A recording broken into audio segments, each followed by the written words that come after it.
Thank you so much for taking the time out of your day, so I really appreciate it. And how are you feeling about your set tomorrow? Really excited. The biggest challenge was to decide what songs to present because I really wanted to craft the show, and I needed about 3 hour long set, and we don't have 3 hours. So what I did was really just pick the best of what I think are people's favorites, and I'm sneaking in some new songs from the new album. Don't tell the record company because we're not supposed to debut anything until the release, but we're gonna be sharing some of that music with you tomorrow. So we're so excited. Thank you. And I'm sure everything will go I'm intrigued with the crowd. I hope so. Yeah, so you're here this afternoon. Is there anyone you're excited to see? You're going to be able to watch this Saturday? You know, I'm looking forward to seeing Sherry. Yeah. Because I've been a fan for a long time. It's going to be amazing. Yeah, they're great. I met them once before, and they're cool guys. In fact, we had the same guy mix. The guy who makes their album also makes my album, Tom Tingley. Yeah. I feel like it's always better when they're nice people. It's so, I know they say sometimes don't beat heroes, and that does happen sometimes, but most of the time, the more successful people are, the more they are. Yeah, I think so. I have a theory. Success is like putting your personality on steroids. Oh, yeah. If you're cool, it's going to be Even better. So you have a new release coming out with Yeah. how was that experience like? Creating more interest? Well, it was an incredible experience. It was terrifying at first. Yeah, the days leading up to it, I was really nervous, and I don't get nervous, but when you're working with a legend, and I wanted to honor him as an artist, and I normally only sing my own songs, and he wrote 80 songs for me. So it's a little more challenging to sing on the material, but he really tailored the song so perfectly for me. It worked, and honestly, when I stepped into the studio, and the first thing he said to me was, "Can I make you a cup of tea?" It just broke me out. Yeah. Like, let's have a cup of tea together. It's like you're a normal guy now, and I connect to. So do you get nervous before? No. The one time was at Carnegie Hall, and it was in part because it's Carnegie Hall, the iconic venue that I grew up idolizing. But the other part, because my family had surprised me, had front row seats. So I totally understand. I used to dance a lot. I never got nervous ever. But if I knew my family was there, I always got those little butterflies. It just didn't care. It's good nerves. I didn't want to embarrass them. I'm sure I didn't have to.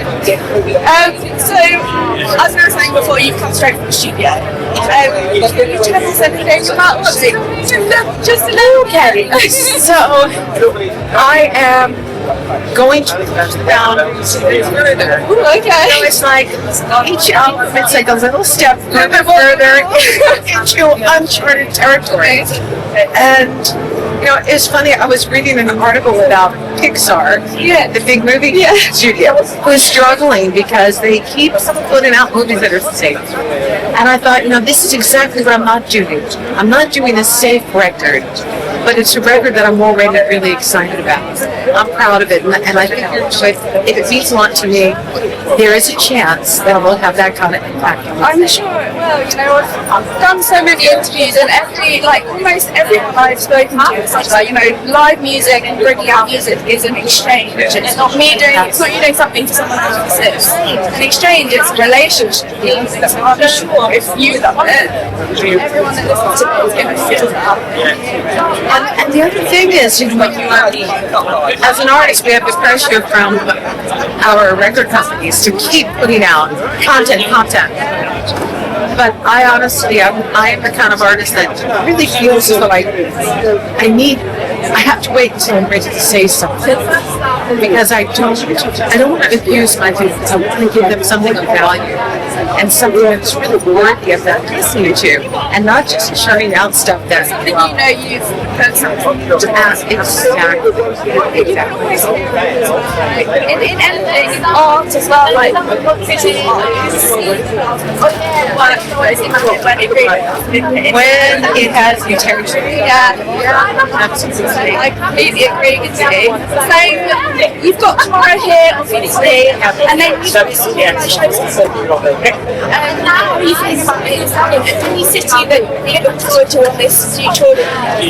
So I'm looking forward to going back to Romania. That's the last show we're doing in the summer. And also Ireland. It's the first I've never played Ireland. And I'm headlining the Harvest Time Festival.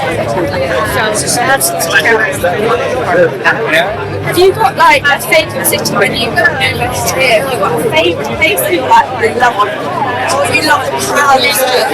The band will tell me every time we're in the city. I always say, you know what, this is my favorite city. And I come there every time. They say, we heard you say this yesterday and the day before. But it's really like every place I have, because it's the people. And when you meet great people, it's a place. You know? Absolutely. Now, I'm not going to take up too much time, but I do have questions that there is every Okay, I'm ready. You can ask it in a silly way or in a serious way. I definitely have both. What is the best piece of advice in the music industry, just in life in general? Pass that on to me. Okay.